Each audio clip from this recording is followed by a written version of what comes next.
Occasion ఏదైనా location ఎక్కడైనా తెలుగువారి వేడుక అంటే ఆలివ్ మిఠాయి ఉండాల్సిందే. పాకిస్తాన్ పాలిట కాళరాత్రి భారతదేశానికి శివరాత్రి ఎవరు ఊహించని విధంగా, ఎందుకంటే దేశవ్యాప్తంగా మాక్ డ్రిల్స్ జరుగుతాయనేటువంటి ప్రకటన చేయడం 7వ తేదీన కీలకమైనటువంటి 244 ప్రాంతాలకు సంబంధించినటువంటి లిస్టు ఆయా రాష్ట్రాలకి కేంద్ర ప్రభుత్వం అలర్ట్ ఇచ్చినటువంటి నేపథ్యంలో 7 తర్వాత లేదా 9 తర్వాత ఏదైనా అటాక్స్ జరగవచ్చు అనేటువంటి అంచనాలు ఉన్నాయి. ఎవరు ఊహించని విధంగా భారత్ సర్జికల్ స్ట్రైక్స్ తరహాలోనే మిసైల్ స్ట్రైక్స్ని ఈసారి ప్రయోగించింది. పాకిస్తాన్లో 9 ప్రాంతాలపైన ఫోకస్ చేసి అక్కడ ఉన్నటువంటి టార్గెట్స్ని నేలమట్టం చేసింది. అసలు ఈ 9 ప్రాంతాలని ఎంచుకోవడానికి కారణం ఏంటి? అంతర్జాతీయంగా ఏ సమస్యలు రావనేటువంటి ధీమాతో భారత ప్రభుత్వం తొలిసారిగా సాయిల్ టు సాయిల్ అంటే surface to surface missile attacks చేసిందనేటువంటి మాట చెబుతున్నారు. అధికారికంగా దాడులకు సంబంధించినటువంటి ధృవీకరణని చేసినప్పటికీ కేంద్ర ప్రభుత్వం చేసింది, రక్షణ శాఖ చేసింది, అలానే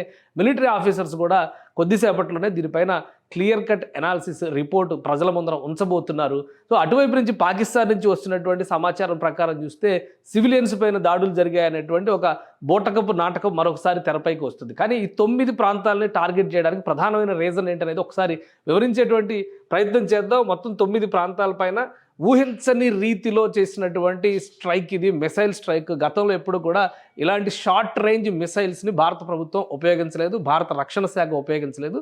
గతంలో చేసినటువంటి దాడులన్నీ కూడా ఫ్రంట్ లైన్ వార్గానే ఉన్నాయి. అందుకనే ఎల్ఓసి పరిధిలో కానీ అంతర్జాతీయ సహజంగా భారతదేశం ఎల్ఓసి పరిధిలో అటాక్స్కి సన్నద్ధమైనటువంటి సందర్భంలో పాకిస్తాన్ అంతర్జాతీయ సరిహద్దుల్లో కవ్వింపులకు పాల్పడడం అనేది పరిపాటి. ఈ క్రమంలోనే యుద్ధం పూర్తి స్థాయిగా మారినటువంటి సందర్భాలు. 2 దేశాల మధ్య 2 సార్లు మాత్రమే పూర్తి స్థాయి యుద్ధం జరిగింది. అది 1965లో ఒకసారి, 1971లో ఒకసారి. తర్వాత జరిగినవన్నీ కూడా పరిమిత యుద్ధాలుగానే మనం చూడాల్సి ఉంటుంది. ఈసారి భారత ప్రభుత్వం టార్గెట్ చేసినటువంటి 9 లక్ష్యాలను ఒకసారి మనం చూద్దాం. ఉగ్రవాదుల శిబిరాలే ఇక్కడ ప్రధానమైనటువంటి ఎజెండా కింద చెబుతున్నారు. అందులో ఉన్నటువంటి అంశాలన్నింటినీ కూడా కేంద్ర ప్రభుత్వం ఇప్పటికే కొంత క్లారిటీ ఇచ్చింది. అధికారికంగా వీటిపైన రక్షణ శాఖ ముఖ్యంగా మిలిటరీ రిపోర్ట్ ఇవ్వబోతుంది. 9 స్థావరాలకు కూడా 100 కిలోమీటర్ల రేంజ్లో ఉన్నవి కూడా ఉండడం ఆసక్తికరంగా ఉంది. గతంలో ఎప్పుడు కూడా 100 కిలోమీటర్ల రేంజ్లో దాడి చేసిన పరిస్థితి లేదు. ఇంకోటి ఏంటంటే 1965 వార్ జరిగినటువంటి సందర్భంలో ఆల్మోస్ట్ లాహోర్ని స్వాధీనపరుచుకునే స్థితిలో యుద్ధం ఆగిపోయింది. మ్యూచువల్ టాక్స్ పేరుతో లాల్ బహదూర్ శాస్త్రి తాష్కెంట్ వెళ్ళడం, అప్పటి ప్రధానమంత్రి అనూహ్యంగా ఆయన మరణించడం, ఇవన్నీ కూడా జరిగిపోయినాయి. ఇప్పుడు ఏకంగా 100 కిలోమీటర్ల అవతల వైపు ఉన్నటువంటి లక్ష్యాలని కేవలం పాక్ ఆక్రమిత కాశ్మీర్లో మాత్రమే కాదు, పాకిస్తాన్లో ఉన్నటువంటి లక్ష్యాలను కూడా సైన్యం ఛేదించింది. అది ఎలా ఒకసారి విశ్లేషిద్దాం. ఇది అంతర్జాతీయ సరిహద్దుకి 100 కిలోమీటర్ల లోపు ఉన్నటువంటి స్థావరాలన్నింటినీ కూడా భారత్ టార్గెట్ చేసింది. ఈ 100 కిలోమీటర్ల లోపు ఉన్నటువంటి స్థావరంలో ప్రధానమైనటువంటిది బహావల్పూర్. ఈ బహావల్పూర్లో జైషే మహమ్మద్ ప్రధాన కార్యాలయం ఉంది. ఒక మాస్క్ అంటే ఒక మినీ సిటీని అక్కడ జైషే మహమ్మద్ చీఫ్ మసూద్ అజర్ రన్ చేస్తున్నారనేటువంటి సమాచారం చాలా కాలంగా ఉంది. భారత ఇంటెలిజెన్స్ వర్గాలు కూడా దీన్ని ప్రపంచం దృష్టికి తీసుకొచ్చేటువంటి ప్రయత్నం చేశాయి. ఇది ఒక ఉగ్రవాద శిక్షణ శిబిరంగా ఇక్కడికి వచ్చినటువంటి వారిని సెలెక్ట్ చేసుకుని తీవ్రవాద క్యాంపులకి తరలిస్తారనేటువంటి ప్రచారం కూడా ఉంది. ఈ కార్యక్రమాలన్నీ నిర్వహించడానికి జైషే మహమ్మద్ ప్రధాన కార్యాలయంతో పాటు అక్కడ ఒక మసీదును కూడా రన్ చేస్తారు. ఆ మసీదుకు వచ్చేటువంటి యువతని ఉగ్రవాదం వైపు ప్రోత్సహించేటువంటి వ్యవస్థలో వ్యక్తులు అక్కడ ఉన్నారనేది సమాచారం. ఇది చాలా కాలంగా అధికారికంగా ఆధారాలతో సహా భారత ప్రభుత్వం అందించినప్పటికీ చర్యలు తీసుకున్నటువంటి పరిస్థితి లేదు. సో బహావల్పూర్లో ఉన్నటువంటి ఈ టార్గెట్ని కొట్టిపడేసింది. ఎక్కడైతే జైషే మహమ్మద్ కార్యాలయం ఉందో అక్కడే టార్గెటెడ్గా కంప్లీట్గా అది కొలాప్స్ అయ్యే విధంగా ఆర్మీ ఈ స్ట్రైక్స్ చేసింది. సో ఇది మేజర్ టార్గెట్ కింద మనం చూడాల్సి ఉంటుంది. జైషే మహమ్మద్ మసూద్ అజర్ అనగానే ఒక విషయం అందరికీ గుర్తుకొస్తుంది. IC-814 హైజాక్ 1999లో అటల్ బిహారీ వాజ్పేయి ప్రభుత్వం అధికారంలో ఉన్న సందర్భంలో జరిగినటువంటి హైజాక్. ఇటీవల దీనిపైన ఒక మినీ సిరీస్ కూడా వచ్చింది. ఆ హైజాక్ సందర్భంగా విడుదలైనటువంటి భారతదేశంలో ఉన్న ఖైదీనే మసూద్ అజర్. అప్పటి నుంచి కూడా అనేక రకాలుగా భారతదేశాన్ని ఇబ్బందులు పెడుతున్నటువంటి వ్యక్తి. ఇప్పుడు అతని స్థితిగతి ఏంటి? ఒకవేళ అదే స్థావరంలో కనుక ఉంటే నేలమట్టమైనటువంటి శిథిలాల కింద అతని శరీరం దొరుకుతుందా అనేటువంటి అంశం పైన కూడా ఆసక్తి నెలకొని ఉంది. సో 100 కిలోమీటర్ల రేంజ్లో ఇది ఒక కీలకమైనటువంటి అనుకుంటే, మిగతా అన్నీ కూడా కాశ్మీర్లో ఆక్రమిత కాశ్మీర్లో ఉన్నటువంటి ప్రాంతాలు ఎల్ఓసికి సమీపంగా ఉన్నటువంటి ప్రాంతాలు. అందులో మురిట్కే ఒకటి, సాంబా ఎదురుగా ఉన్న సరిహద్దు ఇది 30 కిలోమీటర్ల దూరంలో ఉంటుంది. ఇక్కడ లష్కరే తోయిబా క్యాంపులు నిర్వహిస్తుంది. లష్కరే తోయిబాతో పాటు అనేక సంస్థలు, హిజ్బుల్ ముజాహిద్దీన్ లాంటి సంస్థలు, ఇటువంటివన్నీ కూడా ఈ ప్రాంతాల్లో రకరకాల క్యాంపులు నిర్వహిస్తూ ఉంటే ఒక్కదానికి ఒక్క పేరు ఉంది. సో ఇక్కడ మురిట్కే సాంబా దగ్గర నిర్వహించేటువంటి క్యాంపుని చూస్తే కనుక ఇది లష్కరే నిర్వహించేటువంటి క్యాంపు సరిహద్దు కేవలం 30 కిలోమీటర్ల దూరంలో ఉంటుంది. పూర్తిగా నేలమట్టమైనట్టుగా సమాచారం ఉంది. ఇక నియంత్రణ రేఖ దగ్గర పూంచ్ సెక్టార్, ఇవన్నీ కూడా కాశ్మీర్, జమ్మూ కాశ్మీర్లో ఉన్నటువంటి ప్రాంతాలు. దానికి ఎంత సమీపంలో, ఎంత డిస్టెన్స్లో ఉన్నాయనేటువంటి డేటా వచ్చింది మనకి. సో 35 కిలోమీటర్ల డిస్టెన్స్లో ఉంది గుల్పూర్. ఇక్కడ కూడా ఒక ఉగ్రవాద శిక్షణ శిబిరం నడుస్తుంది. సో దీనిపైన కూడా అటాక్ జరిగింది. ఈ అటాక్ తర్వాత ఈ శిబిరాలన్నీ కూడా నేలమట్టమైన. ఇక పాక్ ఆక్రమిత కాశ్మీర్లో ఉన్నటువంటి తంగ్తర్ సెక్టార్ లోపల, అంటే ఇది ఆక్రమిత కాశ్మీర్లో ఉన్నటువంటి తంగ్తర్ సెక్టార్ 30 కిలోమీటర్ల పరిధిలో వస్తుంది.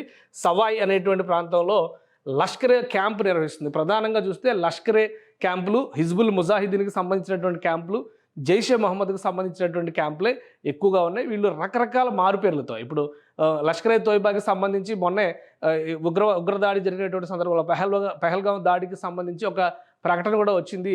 మనకు అందరికీ తెలిసినటువంటి ప్రకటన. అది ఫ్రంట్ లైన్ ఆర్గనైజేషన్గా పనిచేస్తూ అక్కడ జమ్మూ కాశ్మీర్లో పోరాటం చేస్తున్నటువంటి స్వాతంత్ర సమరయోధులుగా చిత్రీకరించేటువంటి ప్రయత్నం జరుగుతుంది. సో అదే తరహాలో మిగతా ప్రాంతాల్లో ఉన్నటువంటివన్నీ కూడా. ఇంకా జేఎం లాంచ్ ప్యాడ్, ఇది బిలాల్ క్యాంప్ అని చెప్పని, ఇది కూడా ఉగ్రవాద శిబిరాన్ని నిర్వహిస్తారు.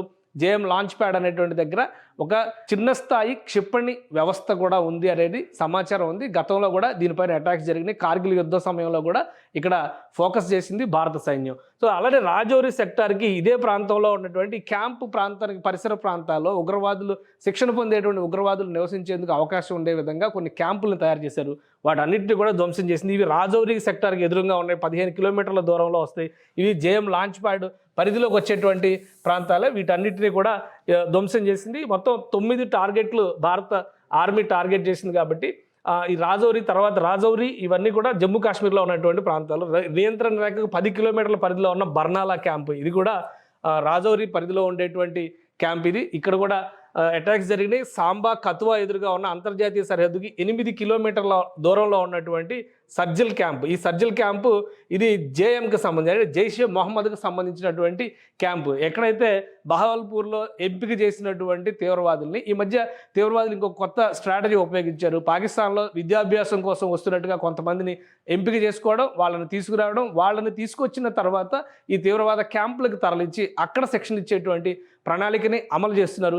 సో వీటిని అమలు చేసేటువంటి వ్యవస్థల మొత్తాన్ని కూడా కూకటి వేళతో పెకలించేటువంటి ప్రయత్నం భారత ఆర్మీ చేసింది. ఇది జైషే మహమ్మద్కి సంబంధించినటువంటి క్యాంప్ ఇది. అలానే అంతర్జాతీయ సరిహద్దుకు 15 కిలోమీటర్ల దూరంలో ఉన్నటువంటి సియాల్కోట్ సమీపంలో ఉన్న హెచ్ఎం శిక్షణా శిబిరం, ఇది మెహమూనా క్యాంప్ అంటారు. ఇక్కడ కూడా వందల మంది సైన్యంలో, ఆర్మీని ధ్వంసం చేసి, అంటే ఈ వందల మంది తీవ్రవాదులను తయారు చేయడం, భారత ఆర్మీని ఇబ్బందులు పాలు చేయడం, ఇవి అంతర్జాతీయ సరిహద్దు సమీపంలో ఉన్నటువంటి ప్రాంతాలు ఇవి. ఒకవైపు పాక్ ఆక్రమిత కాశ్మీరు, మరొక వైపు పాకిస్తాన్ భూభాగంలో ఉన్నటువంటి ప్రదేశాలు. ఈ రెండిటిని కూడా ఈసారి టార్గెట్ చేసింది. గతంలో ఎప్పుడు భారత ఆర్మీ టార్గెట్ చేసినప్పటికీ కూడా కేవలం పాక్ ఆక్రమిత కాశ్మీర్లో ఉన్నటువంటి శిబిరాలపైనే దాడులు జరిగినటువంటి సందర్భాలు ఉన్నాయి. కానీ మొదటిసారిగా పాకిస్తాన్ భూభాగంలోకి స్ట్రైక్స్ జరగడం అనేది ఆసక్తికరమైనటువంటి అంశం. ఇంకోటి, ఇప్పటివరకు వస్తున్నటువంటి సమాచారం ప్రకారం తెలుస్తుంది ఏంటంటే, ఇవన్నీ కూడా సర్ఫేస్ టు సర్ఫేస్ మిసైల్స్ని ప్రయోగించడం ద్వారా చేసినటువంటి విధ్వంసం. ఈ విధ్వంసకాండలో దాదాపు 100 మందికి పైగా చనిపోయి ఉంటారని చెప్పిన అంచనాలు వేస్తున్నారు.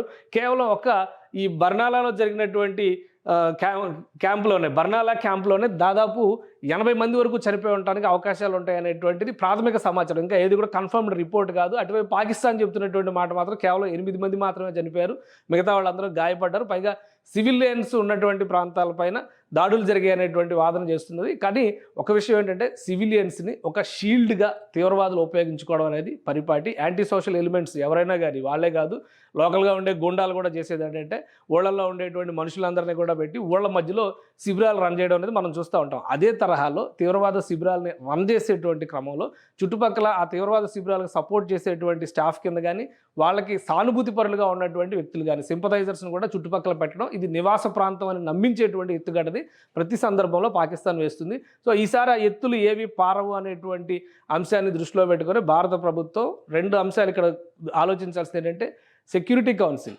యుఎన్ సెక్యూరిటీ కౌన్సిల్లో కేటగారికల్గా సీమాంతర ఉగ్రవాదం పైన భారత ప్రభుత్వం చేసినటువంటి ప్రకటన, దానికి సభ్య దేశాలు ఇచ్చినటువంటి మద్దతు, దీన్ని దృష్టిలో ఉంచుకొని అంతర్జాతీయంగా తీవ్రవాదాన్ని పాకిస్తాన్ పెంచి పోషిస్తోందనేటువంటి వాదనని క్లియర్గా తెరపైకి తీసుకొచ్చింది భారత ప్రభుత్వం. ఆ మరుసటి రోజునే దేశవ్యాప్తంగా కూడా యుద్ధ సన్నద్ధతని ప్రకటించి ఆకస్మికంగా ఈ స్ట్రైక్స్ని చేసింది. ఆపరేషన్ సింధూర్ అనేది ఖచ్చితంగా భారత నుదుటిన సింధూరంగా భావించాల్సినటువంటి పరిస్థితిని ఈరోజు ఇండియన్ ఆర్మీ క్రియేట్ చేసింది.